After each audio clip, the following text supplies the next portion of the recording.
Okay, good evening, everyone. I'd like to thank the grace of heaven, the virtues of the masters, and the compassion and mercy of the grand predecessors, senior transmitters, lecturers, temple masters, and everyone for giving me this opportunity today to talk about today's topic, which is the four difficulties of receiving Tao. Now, that's kind of ambiguous. It's really more the four difficult factors of encountering and receiving Tao. I mean, that's a little bit more, more precise, a little bit more descriptive. All right. Okay. So it's basically the difficulties. It's like they are the, you could say, factors, reasons, factors, attributes. Okay. Of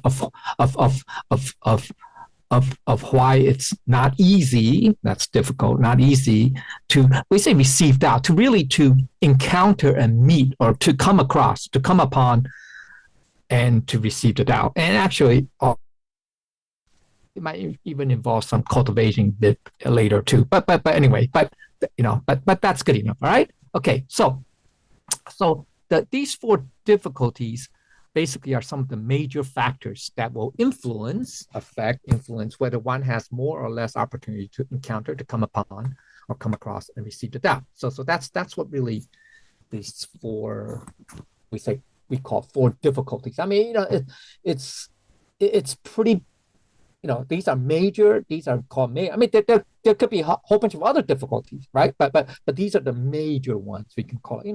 Kind of, I mean, they're specific to some degree, but they're more like overarching. Okay, all right. So these are not the only factors or reasons that would, make it difficult for some people to encounter, to come upon the Tao and to receive the Tao, right? So it's, because, you could say, well, I'll get to it later. But anyway, okay, now, so these four factors are really parts, you can say, encompasses parts of the universal salvation of the three realms. I mean, it crosses over, it overlaps, okay, with some aspect, okay, all right, okay.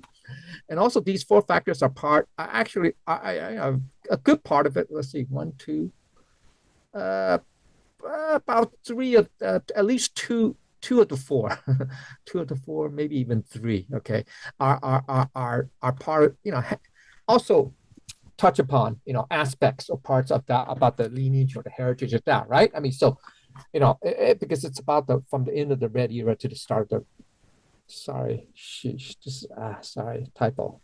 Should be white era here. Okay, sorry. Okay, white era. Okay, all right. Okay, so that's white class. So obviously, last year, first year class, I think didn't we have this class, right? There was this class, right? So anyway, so okay, and I think we should have this class too, didn't we? Anyway, okay, so anyway, so that's okay, and then now these four factors, are also part.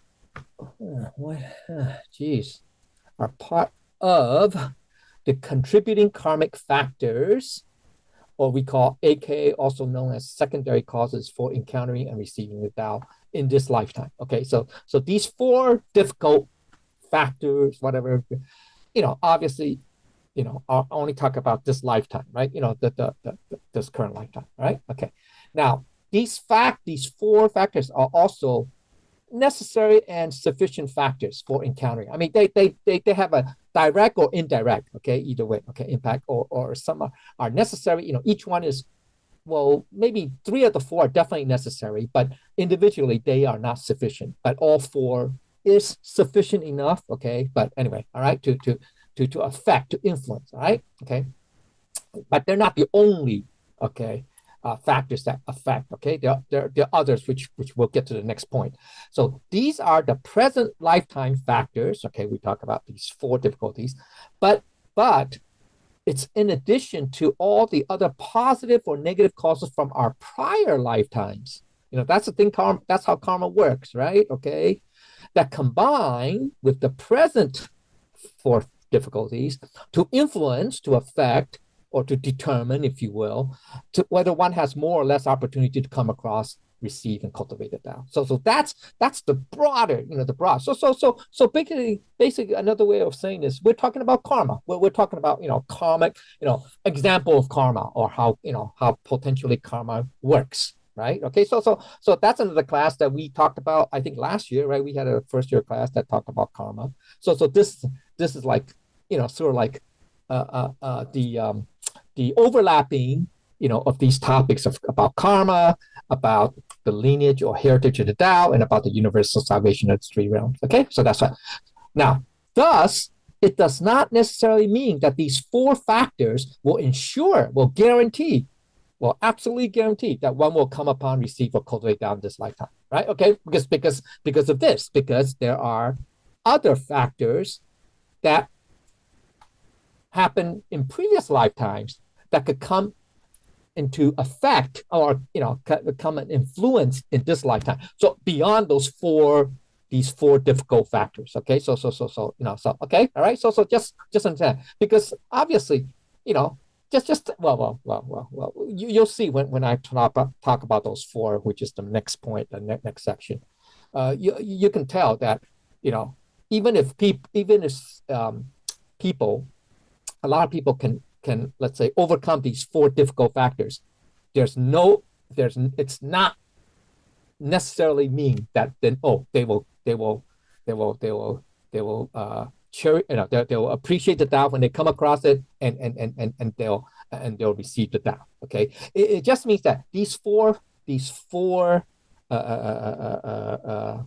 call it difficult factors, or difficulties for short, just means that if you can overcome these four, then you have a good opportunity, good chance to come upon the Tao and possibly receive the Tao. But that's assuming, that's saying that, your previous karmic causes or whatever, have very little influence in this lifetime. Okay. So that's a big assumption, right? Okay. So that's what it means. Okay. All right. All right. So now, what are the four difficult factors of encountering and receiving the Tao? Okay. So are the following. Number one, it's pretty obvious, right? In order to receive the Tao, you have to be alive, right? You have to be born as a human being, right? Now, when we talk about the universal salvation of three realms, okay, maybe we should put in a little asterisk, say, except for certain cases. But the point is, if you're a celestial being, for example, or let's assume, let's say we're in the underworld, okay, the only way that these non-human, beings can quote unquote receive the Tao is through, through humans that are alive, that have some kind of connection to them. They could be children, the children, relatives, blood relatives, children, or even good friends, or people with with high virtue, lots of merit, etc. Okay, especially for celestial beings. Because celestial beings, it's how can I say, the like the entry fee is very high, to come and receive the Tao. Okay, for that. But anyway, the point is, it has to be done through humans as an intermediary. So the whole point is, you have to be a human, right, in order to have the opportunity to come across the Tao, to hear about the Tao, and then to receive the Tao, right? Okay, so that's kind of obvious, right? So that's that's okay. Well, all right, okay. Now the second difficulty is, now, okay, even though you may be, okay. So the first factor takes care of the tangible factor. We call tangible. Okay, something that's that's physical, right? That you can see, a human being, right? A living human being. Okay, all right. Then the second difficulty is, okay, you may become a human. You may be born in heaven. Born as a human. But when are you born? Okay, when? Okay, when? So that's the question of when. Okay, so it's called the temporal factor. The temporal. Okay, so the difficult factor here is that to be, not only must you be born as a human, but you must be born at the start or a little after the beginning of this white period, the transition period. We call it the transition, which I'll talk about in the second point a little bit later in more detail.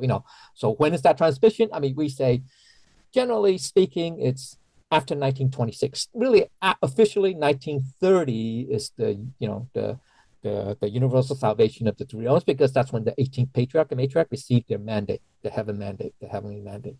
Whereas 1926 was when 17th patriarch, which is Maitreya, the last incarnation of Maitreya, he attained nirvana in 1926. Okay, so officially you can say after 1926, that's like, we're transitioning or entering the white era. Okay, that's the end of the red era, stuff like that. Okay, I mean, you can say, okay, so that's, so if we're born, people say, well, I wasn't born in 1926, I wasn't born in 1930. No, it's basically after the start, I should say born after the beginning of the white period, after the beginning of the white period. Okay, maybe maybe it's better say born at, because after could be too far. I mean, we say born after or after, okay, how's that? All right, or after the beginning of the white period. Okay, all right, so that's the second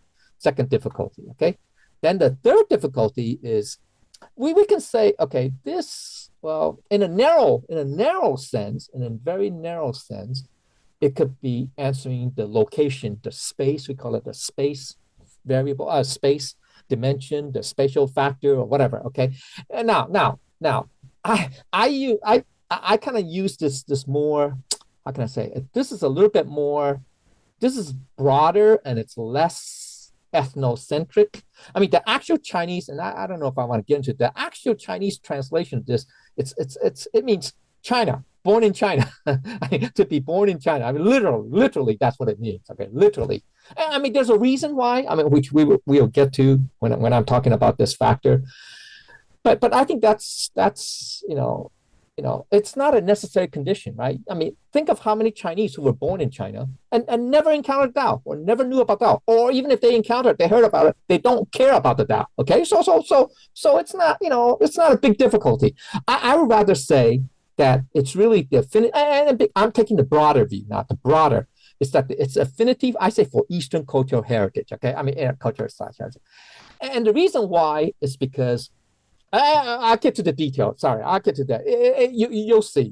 Okay, so this deals with the external factor, because it also implies also the way you have a affinity for it. That's why I call it affinity. The way you think, you have a, I don't want to say bias, but you have a attraction. Let's put it this way. Okay, either internally, within your mind about, I'm interested in such and such, either Chinese or Asian, religious thought or philosophy or whatever, okay, or or externally, stuff like that. I like Asian culture or whatever, okay, okay, so that's fine, all right. And then the fourth factor, okay, so now, so you already have these three, which is not, I mean, for what? For the 8 billion people, well, I would say, okay, how many people are born in Asia? I mean, probably half the world's population, at least 4 billion, right?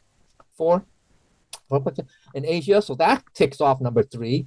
And number 2, I mean, as long as you're born, you're still alive and you're born after 1930 or so, that's, and we're human. So that's not.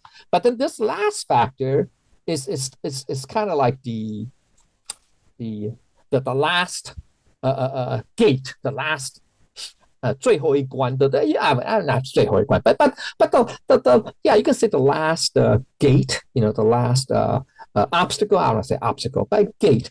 It means to come upon or to encounter the true Tao.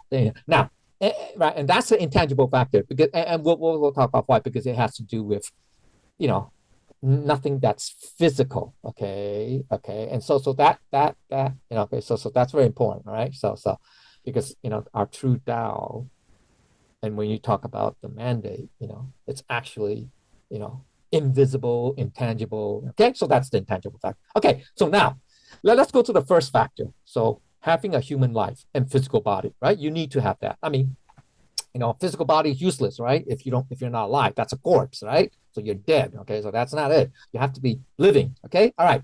And this is the most basic, difficult factor for encountering and receiving Tao. Because most basic, because regardless of these other three, these 2, 3, 4, regardless of that, it means nothing. It's meaningless if you don't have this, right? Obviously, right? Okay, so this is first. So that's why it's the most basic, difficult. Now, I say difficult. There's a reason. I mean, we know it's basic, right? It's basic, right? Because you need to have this in order to have the next three, right? Okay, but why is it difficult? Why is it difficult? Why is it considered difficult? You say, so easy. I mean, the world is overpopulated. We have 8 billion plus. It's crazy. Well, but some countries, they're actually losing population. That more deaths than births. You know that, right? Japan, China. Some European countries. Okay, I mean, so anyway. Okay. Now, why it's difficult? Because being born as a human, okay, in the karmic grand scheme of things, it's still quite rare. It's still quite rare. And this is where we talk about, the 6 paths of reincarnation, right? Okay. I mean, so humans is only one of the 6. So in that respect, at least mathematically, it's 1 in 6, assuming everything's equal, but okay. Anyway, now remember the story of the sea turtle, right? I mean, example, okay. And now this is Buddha telling the story 2,500 plus years ago. He said, he was telling I think he's talking to his survivor, because he was talking about karma. I think that one of the topics of one of his sermons or his lectures. And his disciple, thought, if I can't, succeed in this lifetime, I can do it in the next lifetime. It should be very, it should be very easy. I mean, very, very, very straightforward, and, I have a lot more opportunities in the future, if not in this lifetime, next lifetime, not next lifetime, another, the future life, more. What Buddha was saying is telling that, you got to be, you shouldn't think like that. You have to be aware that, that being born a human in any one lifetime, it's in itself a fairly rare achievement. Okay, and so he told the story. Okay, imagine a vast ocean. Okay, a vast ocean, a vast deep ocean, and there lived a sea turtle, a giant sea turtle, who every 100 years, or is it 300? It's one of the, it's either 100 or 300 years, he would come up to the surface, to poke his head above the ocean, the ocean surface, and look around. Okay, so he said, every let's say 300 years, the sea turtle would come up to the surface and poke his head, and just so happens there happened to like a wooden plank or something, I don't know, from a ship or whatever, and it has a hole in the plank, and the turtle in that event, that the time that turtle decided to go up to the ocean surface, he happened to poke his head, put his head right through the hole in the wooden plank or board or something like that. So he said, this is what human reincarnation is like. It's that rare. Yeah. And then he would go back down for another 300 years or something like that. Okay, so that's the idea. I mean, this is a very famous story. Okay, anyway, and the reason why is because, okay, so we to go back to having why human life and physical body is important, is because we can now come across here and receive Tao, because being alive means what? Our Buddha nature still resides in our body, right? Or still is in our body, right? So therefore, you can receive the Tao, right? All right. So obviously, dead corpses can't, right? Okay. Anyway, all right. So having a healthy body means one. Also, okay. But okay. So we say, okay. So is that it? Just to be alive and be born a human? That's it? No. There's actually we can say sub-conditions or additional requirements, if you will, to being born as a human. You have to have a healthy body. You have to be, if you are bedridden, if you are, dying or sick, sickly, you can't move or do anything, confined to a bed or something, then that's very difficult, right? Your chances of hearing, coming across the Tao, it's very slim, right? I mean, it's very, very slim, right? Very, very slim, right? On the other hand, if you have a healthy body, okay, now I'm talking about the physical, the external side now, okay, then you can learn, right? You're able to learn, you're able to speak, hear, cultivate, practice, etc. Right? So that's why you need to also have not only be born as a human, but you have to be at least somewhat healthy, okay? At least not sick close to death. Okay, so right. Okay, so that's obvious. And because why? And here's where, right? Without a human body or a life of body, it's impossible to encounter here and receive out, right? For example, like the six, that's I talk about the six paths of reincarnation. How rare, right? So right, you could be born as an animal, ghost, spirits, celestial, and underworld beings, right? So those are the other, well, it's really one, two, three, yeah, the other five, not the other five categories: animals, hungry ghosts. I say spirits could be asuras. That's the asuras, celestial and underworld beings. Okay, so that's right. That's okay. Now, okay. Besides having a healthy body, right, you also actually have to have a healthy mind, a proper state of mind. That's another way. I would say healthy mind. How do we, how do we measure? I mean, we can, psychiatrists can do that, but even neuroscientists. But anyway, but basically, we just have to have a proper mental state or proper view. Maybe that's a to be more specific. A proper view, proper understanding. That's why we, when in one of the previous topics we thought what are the proper notions of a style cultivator, stuff like that, staff member, whatever, right? Okay, all right. So, Lao Tzu said, okay, he said that in chapter 13, the greatest misfortune is the self. That's the second phrase. And then at the last two phrases, last line, he says, one who loves the self as the world can be entrusted with the world. Okay, so now this, yeah, there are different meanings, but different levels. But anyway, but to what's the greatest misfortune is the self? What does that mean? Is he saying? Are you telling me that Lao Tzu is saying that it's not good to have to be born as a human after all? It's kind of contradictory, right? No. Well, what he's saying is because it's a misfortune, he's considering. I mean, then the last line kind of like turns it around. But anyway, okay. But anyway, because we have a body, right? Okay, we're born into a body, right? That's reality. Okay. So because of that, the following happens. We do everything for its consideration, right? We got to stay healthy, right? Didn't I say, you have to have a healthy body? Obviously, that's important, right? Because if you don't have a healthy body, you're not going to be able to. I mean, you may even encounter it's less likely to encounter the Tao, and it's definitely very unlikely to cultivate the Tao, right? Okay, good. All right, so we do, but the problem is, we kind of overdo it. Okay, so yeah, but we do everything for its concern. We have to eat. We have to live. We have to survive. We have to, clothe ourselves. We have to, have shelter, etc., right? Okay, all that stuff. We have to sleep. We have all that. Okay. Now, so we all do that. Okay. But some more than others, etc. But the problem, most of us, unfortunately, tend to be totally focused on this, and so that's what then that leads to desires. I mean, I'm just being very brief that you can read it, chapter 13. I mean, I did a class on it. You can look at the notes and stuff. It can lead to desires and attachment to physical material things and your ego. And that's the thing. When you overdo it, if that's the only thing in life that you care about or that you're pursuing, then that's what it leads to. And then it creates karma and suffering. Okay. Sometimes, obviously the karma may not be apparent in this present, in the present lifetime, but it definitely will happen in future lifetime. Now, when I say karma, obviously this karma could be positive and negative, right? I mean, if you do good things, fine, excellent. You get karmic rewards, either present or in the future lifetime.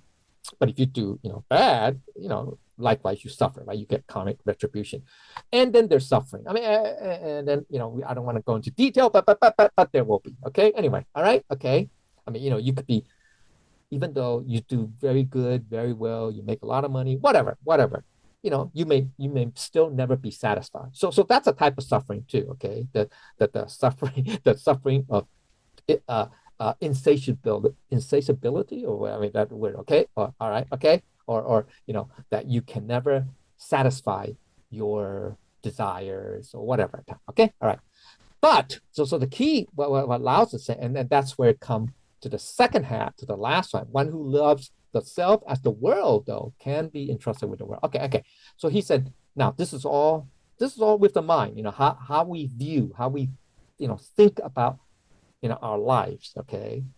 So, but by elevating one's spiritual cultivation, one is able to go from loving oneself with that mind of cherishing one's body, right, to loving the entire world, the society, humanity, sentient beings, then one can take charge of one's life and destiny. That's on the individual level. On the collective level, you could then become a leader. So that's what they say, the world. You can, I'm saying rule the world, or you can lead the world, okay? Or the world is your oyster, stuff like that. All right, okay, all right. So whereby manifesting from our inner hearts, you can say conscience, or Buddha nature, we can be worthy of leading society, of leading humanity and the entire world by transforming oneself from loving oneself to transcending to a love of something greater than oneself. Okay, so that's the highest love. So if that is your aspiration, right, your view, then you are what? Aligned with the Tao. And so therefore, when you encounter Tao, pooh, it's no problem. You will absolutely, without a shadow of a doubt, without question, grasp it out and embrace it and move with it. Okay, and cultivate, learn, cultivate, speak, practice, propagate, etc. Okay, and achieve. Okay, all right. So when one who cherishes, the entire society, loves all humanity, and treasures all sentient beings, so that includes animals, right? More than themselves, they can rule the world. That is a transformation to Tao. Okay, so that you're in accordance to the Tao. You're aligned with the Tao. Okay, so that's what Lao Tzu was saying. Okay, but that's on the not. He's not talking about the material side. I mean, chapter 12, the previous chapter, you talk about the physical aspect, but this chapter, next chapter, he's really talking about your mind, your mindset, your proper view, proper understanding. All right, get it? Okay, so that's all. These are all the you can say subconditions attached to being born a human. We have to. If you have this type, then you've overcome a lot of difficulties because you are already aligned with the Tao. So it'll be very easy for you to encounter and receive the Tao. Okay, all right, okay. So having a human life or body is precious for these above reasons. Okay, so now let's look at the second point. The second difficulty is to be born, I would say, at or after, maybe it's better, okay? A little after, okay, the beginning of the white era, okay? All right, so it is difficult to be born during the time of the neuroscience. I mean, we kind of like, hey, what do you mean? We have 8+ billion people alive now. We're all born basically during this time, during this time, after circa, because what? Because if you are born at that year, you're gonna be like what? 94 years old, 93, 94 years old, right? So that's anyway. So we're all pretty much, I would say 95% of the world population probably born after 1930. So hey, what do you mean it's difficult? Well, okay, well. It's difficult partly because remember I talk about the six paths, look how many animal species there are. I mean, it's true, animal numbers have declined, have declined ever since, the world's been private. And that's because a lot of these quote unquote animal beings or souls, if you will, a lot of them, did in fact, well, what would be the right word? Incarnate as humans. No. Okay. All right. So anyway. But okay. But the key is that the white era. The point is the white. What I said. It's that the time frame is short. It's not indefinite. It's not indefinite. So in this, so the universal salvation, to be born during this white era, or at a little bit after the beginning of this transitional period, which is the universal salvation of the three realms, it's short. It's probably no more than 100 years. No more than 100. So to 2030, that's 100 years. Okay. So that's so still, so that time is difficult, right? Okay, so that's why it's all right. So that's this is the white, that when the heavenly Tao can be widely propagated. Okay, all right. So you know that. Why is that? Because the golden thread is present. It's present. So the mandate to widely propagate is in effect. It's still in effect. 有效还是有效？这个天令， all right, 这个经线， all right, okay. And we say, oh well, what do we mean by, that's a separate topic. You can, right? We talk about 17th, 18th patriarch, matriarch, and then our grand predecessor, right? Senior, and then predecessors, et cetera, all the way down. So that's important to know, right? So that's part of the golden thread. So, and the golden thread represents, it's a manifestation of the mandate of heaven, okay, to spread it out.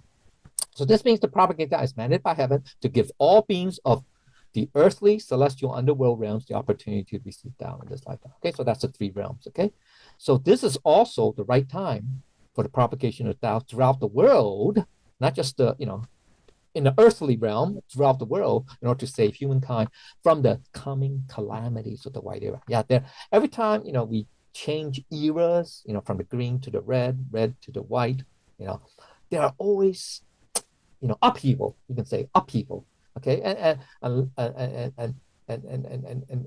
lot of it, not all of it, a lot of it is in the manifestation of natural calamities, like earthquakes, volcanoes, tsunamis, droughts, floods, mudslides, all that stuff. Okay, all right, heavy rain, all right, okay, look at the West Coast, right? Just the last, I don't know, this past few weeks, they got like, I don't know, a year's supply of water, a year's amount of rainfall in like 1 month.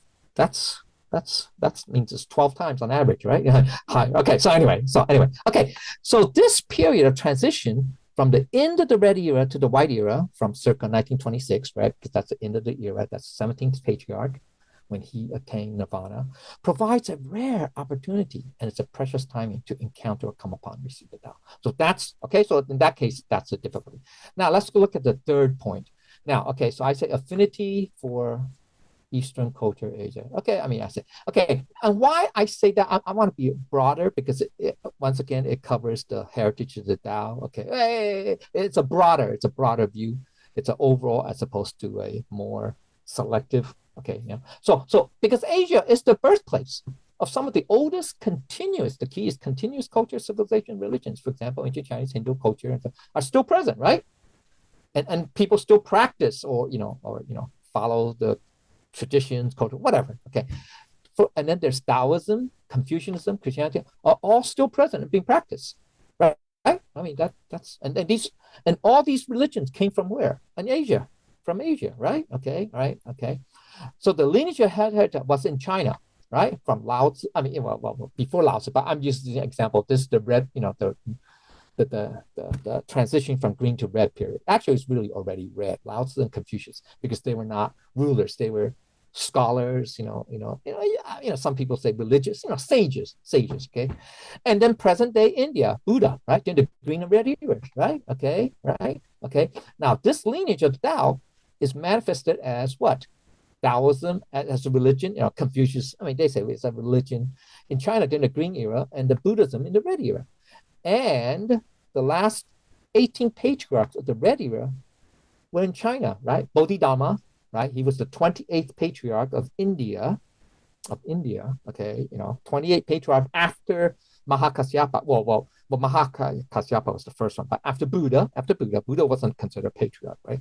Okay, after, he's the founder, but anyway, okay, anyway. So he left, right? He left India and brought with him, his mandate, right? The bowl and the begging bowl and the robe, right? Those are the what we call the marks, symbols of you having the mandate back then. Okay, this is how it. Okay, and he went to China.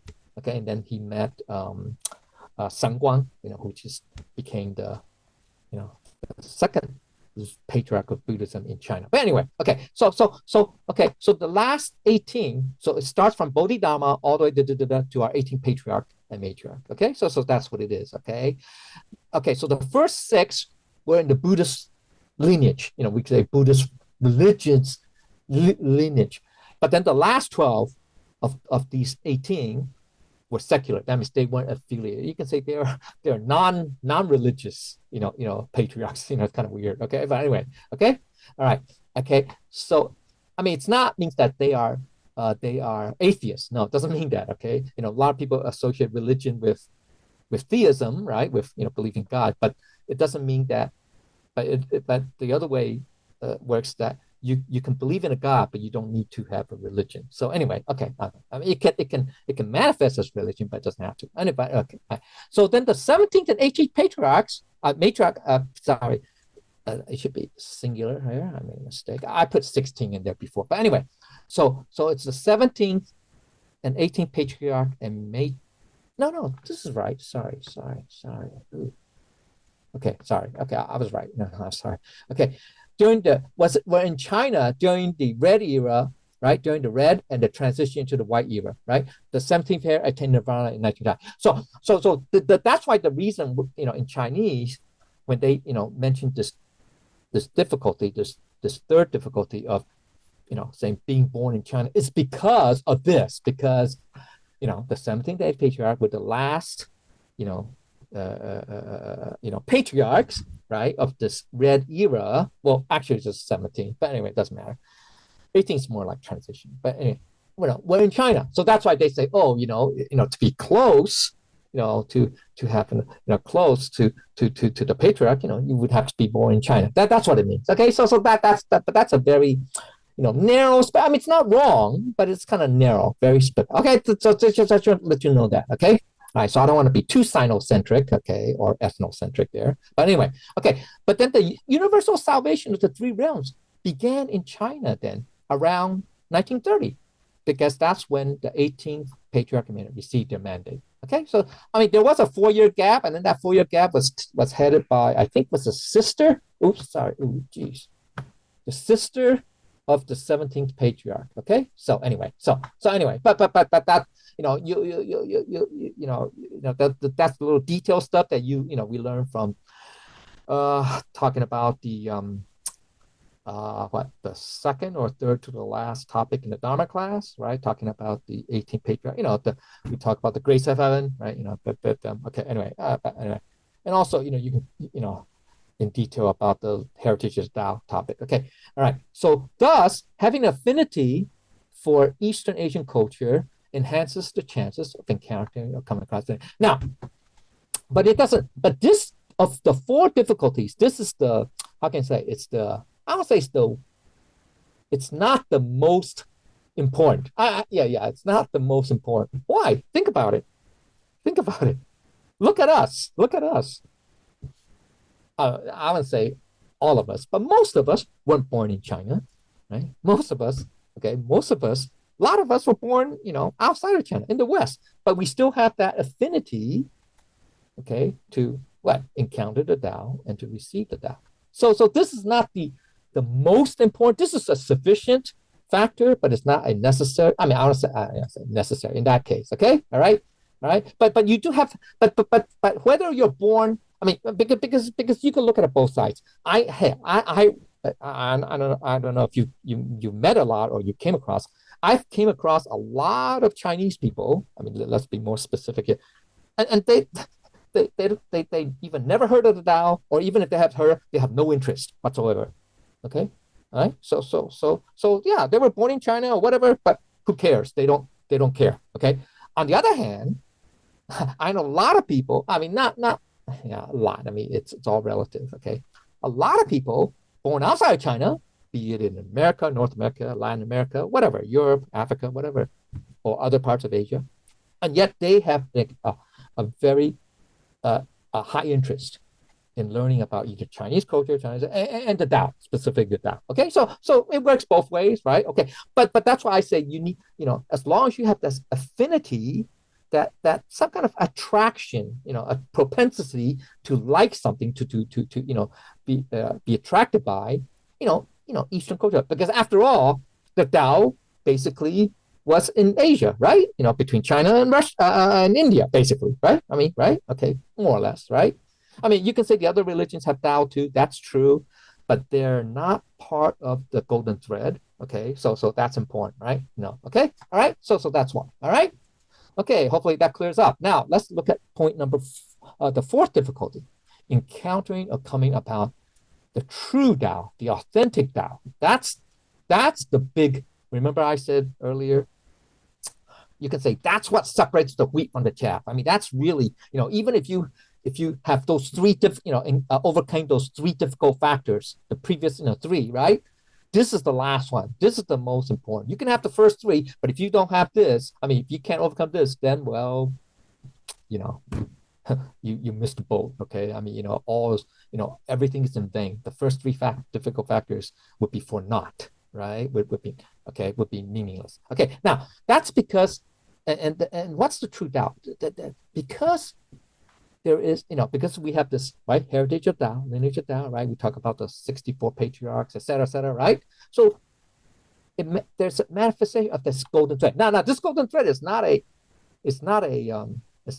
physical thing. Yes, we can say, yeah, physically there were 64 patriarchs. That's true in human form, but it's more than that. The mandate, I mean, the thread represents the mandate, something that's, remember I said this is the intangible factor, something that's intangible, something that's not written down. It's not like, okay, so for example, in Buddhism, the mandate was invisible. When Buddha passed on his, he passed the Tao, he passed the three treasures to Mahakasyapa, right? Remember the flower, right? The flower and the smile, right? Okay. But he used, but it's invisible, right? It's invisible.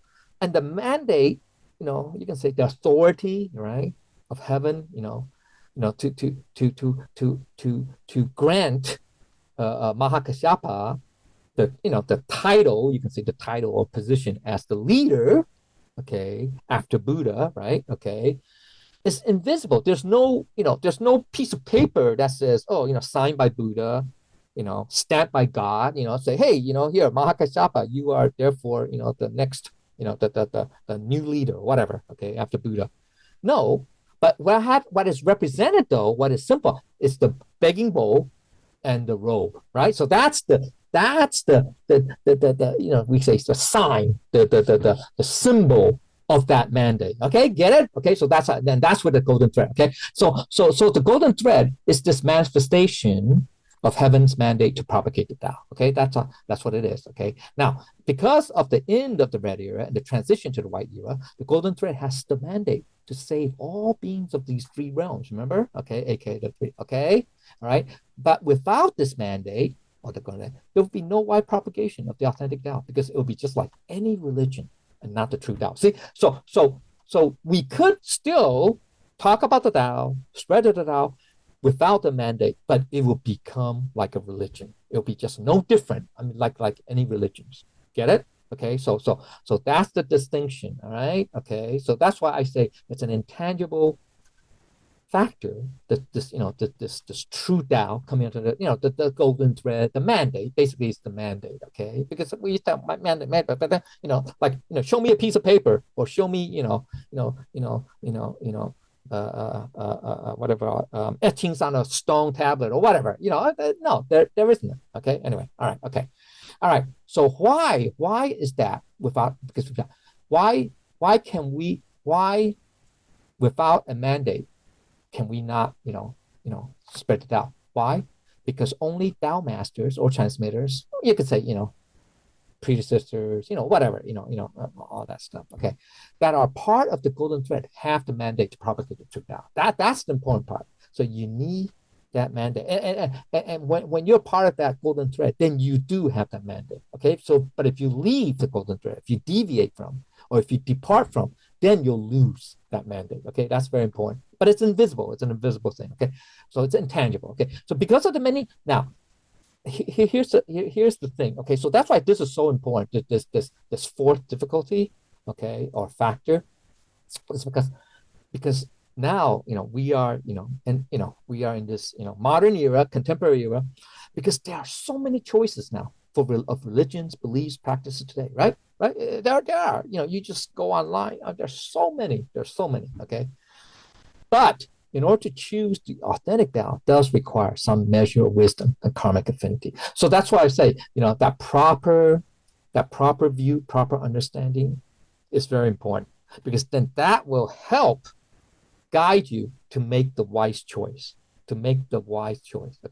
And then there's also karmic affinity too. All right. So example is like what one of the now he was a celestial being. I always thought we always because we use this phrase a lot. It's in one of the I forgot what it's in one of the presentations that if you guys want to if you guys want to look at it's the Salvation of the Three Realms presentation, but it's in Chinese. Okay, it's in Chinese. It's his name. Well, his Chinese name. His Chinese. It's called Zheng Cheng Gong. Okay. As a matter of fact, it's very interesting. I remember when I was a small child, well, probably between first and second and third grade, the house that we lived in Tainan was across the road from his shrine. There's a shrine. Okay, it's like a temple, shrine, whatever. Okay, and his name, his more westernized name, is called Koxinga. Okay, Koxinga. He was a Ming general, late Ming, early Qing dynasty Ming general who remained loyal to the Ming dynasty emperor. So he fought against the Qing dynasty, and he quote unquote liberated Taiwan from the Dutch colonies, Dutch colonists. The Dutch occupied part of certain portions of Taiwan, believe it or not. And I'm talking about in the early 1600s, 1630s, 16 something, 1620, 1640, something like that. Okay, all right. That was the end of the Ming dynasty era and the beginning of the Manchu, the Qing dynasty. Okay, anyway, so he fought again, and he's a very interesting history. I mean, I don't want to go into detail about it. Anyway, but by the way, his mother was Japanese, so he's half Japanese. His father's Chinese, and his father, some say, was a pirate. Yeah, and his father later on, he was, he used to work. His father used work with the Ming dynasty, but then he defected to the Qing side. So what happens is Koxinga, Zheng Cheng Gong, ended up fighting against his father. I mean, they did not meet in combat, but fighting against his side, his father's side, the Qing guy. So it's kind of interesting. So it's kind of, there's so many stories. But anyway, okay. So what he said, and after he didn't live that long. He died of, I think he died. He didn't die in battle, but he led a lot of battles. But anyway, against him. Anyway, but you guys can read up that story. It's interesting. But anyway, he became a celestial being, by the way. Okay, and I think it was our grand predecessor. I forgot what was the relationship, the connection, but he ferried him. Remember, you can say, right, because we're in the universal salvation, the three realms, right? So he actually ferried Koxinga, who was a celestial being, to receive the Tao, believe it or not. Yeah, anyway, okay. So it was him in one of his either visitation or sand writings or whatever, and he said the following. He said, let's see, let me go to that. Okay, he said that if you, here it is. Okay, so we're talking about karmic affinity, right? Okay, so if you have cultivated, seriously, or cultivated well in your previous at least 3 lifetimes. I mean, it doesn't have to be consecutive. It may not be consecutive. It could be, it may not. It didn't specify. But at least 3 previous lifetimes, if you really cultivate it well, let's say one lifetime you were a disciple of Buddha, I don't know, another lifetime you're a disciple of Confucius or whatever, another lifetime you were a disciple of Sixth Patriarch or whatever, whoever, okay? Anyway, so the point is, once you do that, he said, now this is what, I don't know what his official title, his new title is now, because, after he received the Tao, but Koxinga, now he said that if you cultivate in your previous lifetime, 3 lifetimes, you're going to, in this current lifetime or in the future lifetime, you will receive the Tao. That's what they said. Okay, so, and then 5 lifetimes, if you cultivate it, that means you'll attend the Dharma class. And I think 7 lifetimes means that you'll live in a temple or be a temple. It means being a temple host or master. And I think 10 lifetimes means that if you cultivate it in previous 10 lives, you'll be vegetarian or vegan. So that's what he said. Okay, but anyway, so that's where karmic affinity comes in. So therefore, a lot of times you may overcome or fulfill these 4 difficult factors, that we just talked about.